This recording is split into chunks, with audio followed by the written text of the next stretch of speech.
போராட்டம் ஒன்றிய பாஜகவின் சதியா? உடன்பிறப்புகளுக்கு வணக்கம். கடந்த 4.5 ஆண்டுகளாக தமிழகம் வேகமாக முன்னேறி வருவதைப் பொறுக்காமல் ஒன்றிய பாஜக அரசு செய்த சதித்திட்டத்தினால்தான் தூய்மை பணியாளர்கள் போராட்டத்தில் இறங்கி உள்ளனரோ என்று தமிழக மக்கள் சந்தேகம் எழுப்பியுள்ளனர்.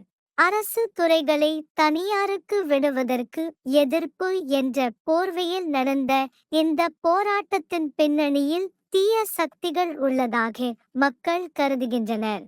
ஏனெனில் ஒருபுறம் ஏற்கனவே தமிழகத்திற்கு எந்த ஒரு நிதியையும் ஒன்றிய பாஜக அரசு வழங்காமல் தமிழகத்தில் இருந்து செல்லும் அனைத்து வரி பணத்தையும் எடுத்துக்கொள்கிறது.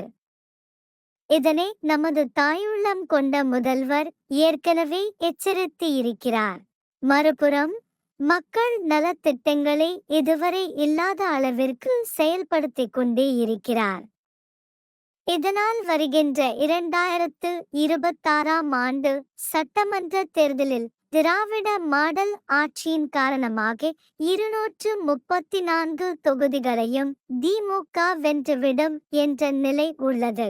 விலையில்லா மகளிர் விடியல் பயணம், ஏழைகளுக்கு உதவி, மாணவர்களுக்கு கல்விக்கடன் ரத்து, கிராமங்கள் தோறும் அதிநவீன சாலை வசதிகள், அரசு மருத்துவமனைகளில் மருத்துவ பயனாளிகளுக்கு நவீன சிகிச்சைகள், அறநிலையத்துறையின் கீழ் வரும் ஆலயங்களில் திருப்பதி கோவிலில் இருப்பதை விட மேம்பட்ட வசதிகள், பசித்தவர்களுக்கு உணவு, மக்கள் கோரிக்கைகளை உடனுக்குடன் தீர்த்து வைக்கும் உங்களுடன் ஸ்டாலின் திட்டம், பெண்களுக்கு இதுவரை இல்லாத அளவிற்கு பாதுகாப்பு, மதுப்பிரியர்களால் ஏற்படும் குற்றச் செயல்களை முற்றிலும் தடுத்து நிறுத்தியது போன்ற எண்ணற்ற நலத்திட்டங்களின் மூலம் இம்முறை 234 தொகுதிகளிலும் திமுக வெற்றி பெறுவது உறுதியாகிவிட்டது.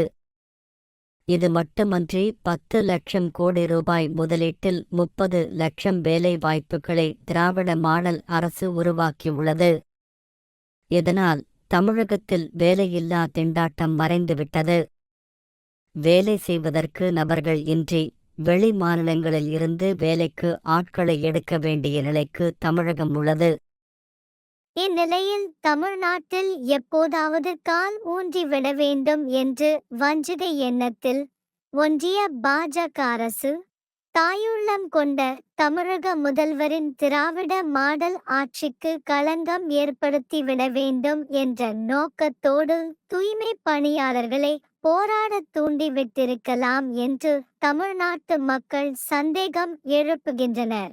சில தூய்மை பணியாளர்கள் தீய சக்திகளிடம் இருந்து கைக்கூலி பெற்றுக்கொண்டு அரசுக்கு எதிராக போராடியது தெரிந்ததும் நீதிமன்றமே அந்த தூய்மை பணியாளர்கள் அனைவரும் திமுகவின் பக்கம்தான் என்பதையும் அவர்கள் வருகின்ற 2026 சட்டமன்ற தேர்தலில் மீண்டும் திராவிட மாடல் ஆட்சி அமைய முழுமூச்சுடன் பாடுபடுவார்கள் என்பதை மக்கள் புரிந்து கொண்டனர்.